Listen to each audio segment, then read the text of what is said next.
What's up guys, D-Dub's Garage. We're back again, and in this one, we're gonna take a look at the 1974 Chevy Vega that is my project car. This thing is wild, so let's get right into it. All right guys, so here she is. This is my 74 Vega. I've had it since high school. I'm not gonna do as long of a review on this thing, just because we've all seen the older videos where I was working on this. But since then, it has come a long way. And we're gonna tell you a few of the things that have happened to it, a few things have changed.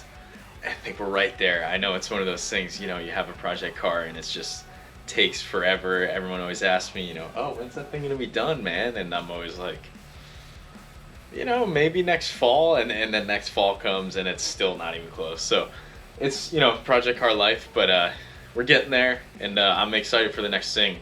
I'll show you guys that in a little bit, but first, let's go over this thing.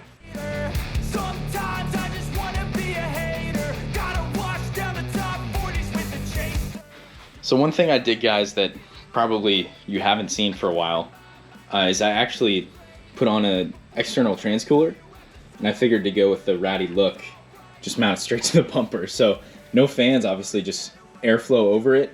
And I read all the reviews on this thing on Summit just because I guess I'm kind of a nerd that way and wanted to see how well it would work. But apparently it does a really good job with turbo 350s, which is what's in this right now. One day it's gonna have a third pedal. That's the goal.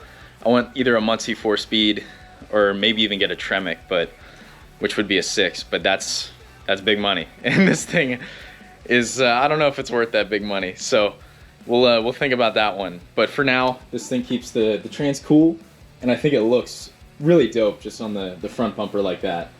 So that's one thing that I've done that I don't think I've filmed yet. So there's one. Another thing, guys, that I did, something with the interior, which is actually probably the best part of this car. I mean, look at the headliner. It's like it's new. The only bad part really is this this rip in the driver's seat, and then the carpet isn't perfect, but it was good enough that when I ripped the whole interior out of this thing, that I could actually just vacuum it off and put it back in. I actually ripped the interior out a couple of times. One of them was to completely weld up the trans tunnel, which I'll show you a few pictures of right now.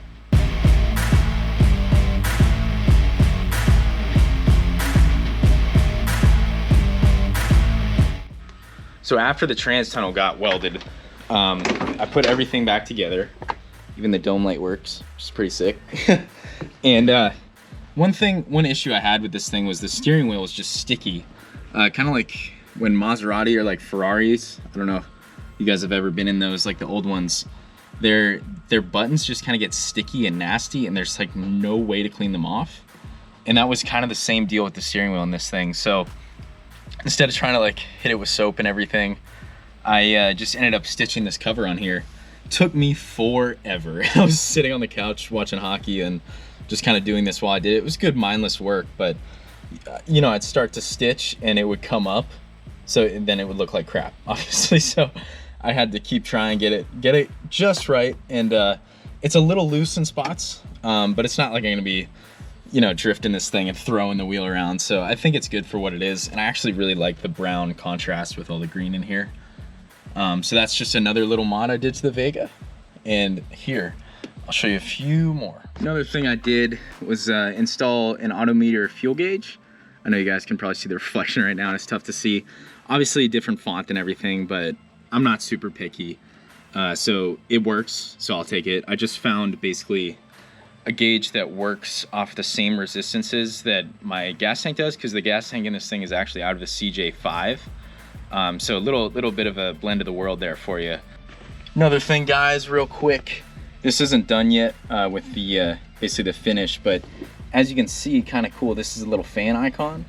This is my override for my electric fans. I actually ended up installing 2 electric fans right in front of the radiator because I can't get a very large radiator in this car.